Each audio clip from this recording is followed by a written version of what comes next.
Flexi మారింది, బ్యానర్లో రంగు మారింది. ఇది కదా పార్టీ మార్పు సంగీతం అంటూ జగిత్యాల్లో చర్చించుకుంటున్నారు. కాంగ్రెస్లో జీవనం సాగదని జీవన్ రెడ్డి డిసైడ్ అయ్యారా? 3 రంగుల జెండాను పక్కన పెట్టబోతున్నారా? అదే నిజమైతే ఏ పార్టీలోకి వెళ్ళబోతున్నారు? మాజీ మంత్రి సీనియర్ నేత టి జీవన్ రెడ్డి త్వరలోనే కాంగ్రెస్ ను వీడి బీఆర్ఎస్ లో చేరుతారనే ప్రచారం జోరుగా సాగుతోంది. ఈ మేరకు జీవన్ రెడ్డి కూడా స్పష్టమైన సంకేతాలు ఇస్తున్నారు. జగిత్యాలలో జరిగిన బ్యానర్ల మార్పే దీనికి నిదర్శనం. కాంగ్రెస్ రంగులు, కాంగ్రెస్ జెండాలు, కాంగ్రెస్ అగ్రనేతలతో ఏర్పాటు చేసిన జీవన్ రెడ్డి ఫ్లెక్సీలను ఆయన అనుచరులు స్వయంగా తొలగించారు. ఆయన ఆఫీస్, ఇంటి పరిసరాల్లో ఫ్లెక్సీలన్నీ తీసేశారు. వాటి స్థానంలో కొత్త బ్యానర్లు ఏర్పాటయ్యాయి. బ్యానర్లలో రంగు మారింది. ఎక్కడా కాంగ్రెస్ రంగులు గాని, ఆ పార్టీ నేతల ఫోటోలు గాని ఏమాత్రం లేవు. కేవలం జీవన్ రెడ్డి ఫోటోలు మాత్రమే ఉన్నాయి. ఇవన్నీ చూస్తుంటే త్వరలోనే జీవన్ రెడ్డి కాంగ్రెస్ కు గుడ్ బై చెప్పబోతున్నారనే అంశంపై క్లారిటీ వచ్చేసినట్టే అని స్థానికంగా చర్చించుకుంటున్నారు. ఈ నెల 20 తర్వాత ఆయన గులాబీ కండువా కప్పుకుంటారని రాజకీయ వర్గాల్లో ప్రచారం జరుగుతోంది.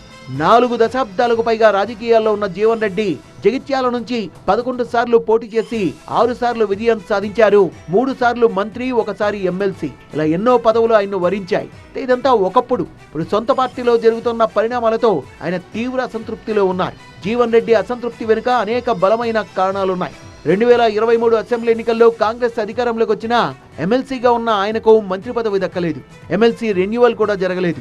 అదే సమయంలో తనను 2 సార్లు ఓడించిన ప్రత్యర్థి డాక్టర్ సంజయ్ కాంగ్రెస్ తో అంటగాగుతుండడం, ఆయనకే పార్టీ ప్రాధాన్యమిస్తుండడంతో జీవన్ రెడ్డి తీవ్ర ఆగ్రహాన్ని వ్యక్తం చేస్తున్నారు.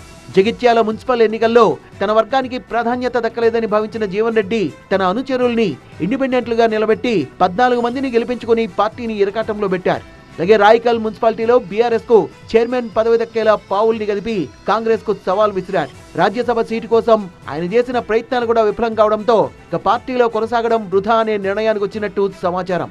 అటు జగిత్యాల ఎమ్మెల్యే సంజయ్ చేసిన చిట్చాట్ వ్యాఖ్యలు హాట్ టాపిక్ గా మారాయి. జీవన్ రెడ్డి పార్టీలోంచి వెళ్లాలని ఎవరూ కోరుకోవడం లేదన్న ఆయనతో కలిసి పనిచేసేందుకు తనకు ఎలాంటి అభ్యంతరం లేదని అంటున్నారు. మరి జీవన్ రెడ్డి మనసులో ఏముంది? హస్తం పార్టీలోనే ఉంటారా లేక కారెక్కుతారా అనేది వెయిట్ అండ్ సీ.